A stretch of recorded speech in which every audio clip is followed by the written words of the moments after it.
राम भगवान। ओम श्री गुरुवे नमः। ओम गुरुर्ब्रह्मा गुरुर्विष्णु गुरुर्देवो महेश्वरः। गुरु साक्षात् परम ब्रह्म तस्मै श्री गुरुवे नमः।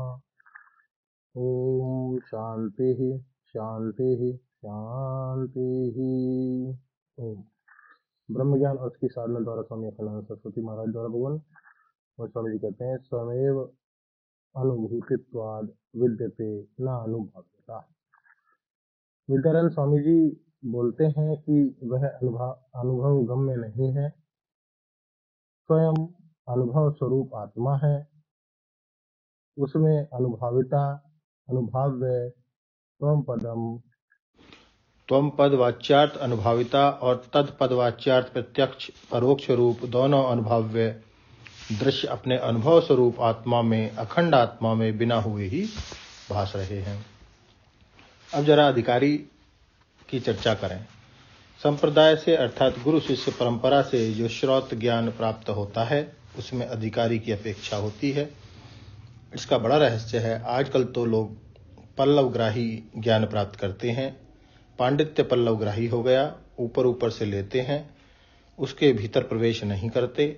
असल में अद्वैत परमात्मा की प्राप्ति जब कल्पित है तो उसका कल्पित अधिकारी, कल्पित साधन और कल्पित अनुभूति होना अपेक्षित है। अच्छा, तो इस अद्वैत ज्ञान का अधिकारी कौन है? मद भक्त एतद विज्ञाय मद भावयो उपपद्यते। इसका श्री शंकराचार्य भगवान भाष्य करते हैं। अस्मिन् सम्यक दर्शने को अधिक्रियते इति उच्यते मद्भक्ता।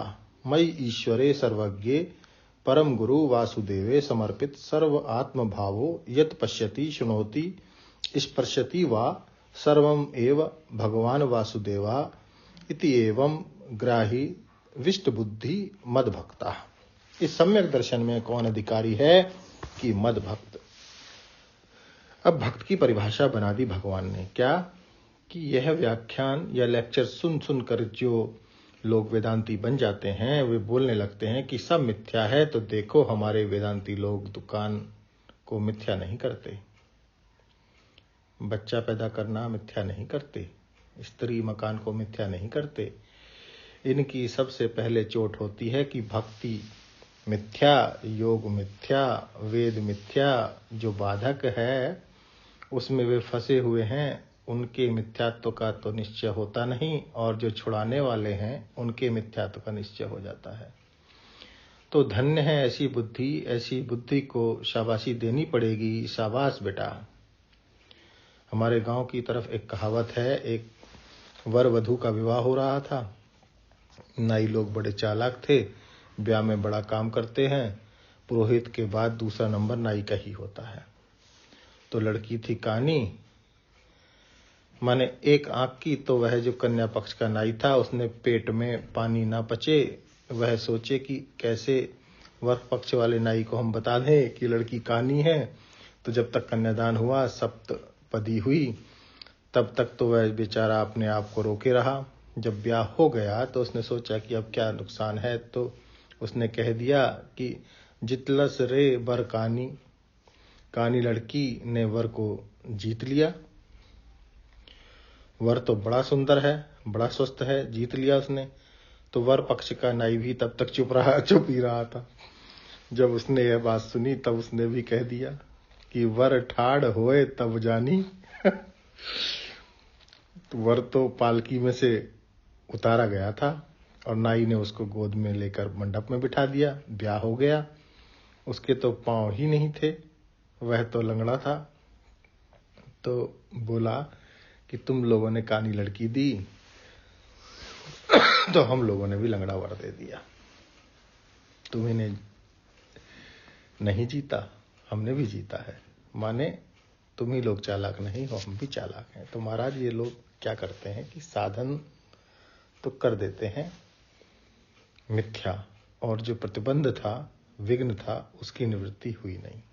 इसका अर्थ हो गया कि लक्ष्य की प्राप्ति नहीं हुई। आप समझो कि लक्ष्य की प्राप्ति तो होती है, प्रतिबंध की निवृत्ति होने पर बड़ी चतुराई की कि हमको न धर्म करना, न भक्ति करनी, न योग करना, न प्राणायाम करना, न कोई साधन करना, ये सब ब्रह्म ही ब्रह्म है और सब तो कल्पना है। सच्चा क्या है कि बच्चा पैदा करना सच्चा, दुकान सच्ची, पैसा सच्चा, मकान सच्चा। तो ऐसे वेदांती यदि शांति का अनुभव कर लें और उनके प्रपंच का निषेध हो जाए और उनको जीवन मुक्ति की विलक्षण सुख मिल जाए और उनको परम स्वातंत्र की प्राप्ति हो जाए, तब हम समझें कि जितलस रे बरकानी, जिसने तो अपना ही सत्यानाश कर लिया। क्यों? कि जो साधन था उसको छोड़ दिया, साधन को मिथ्या कर दिया और बंधन को सत्य रहने दिया। बंधन को मिथ्या करने के बाद तब साधन मिथ्या होता है। रसोई बनाने के बाद आग बुझती है। बहुत सुंदर स्वामी जी। और आगे बढ़ाएंगे भगवान इसको, सत्संग को, अगले सत्संग में। ओम शांति शांति शांति। प्रणाम भगवान।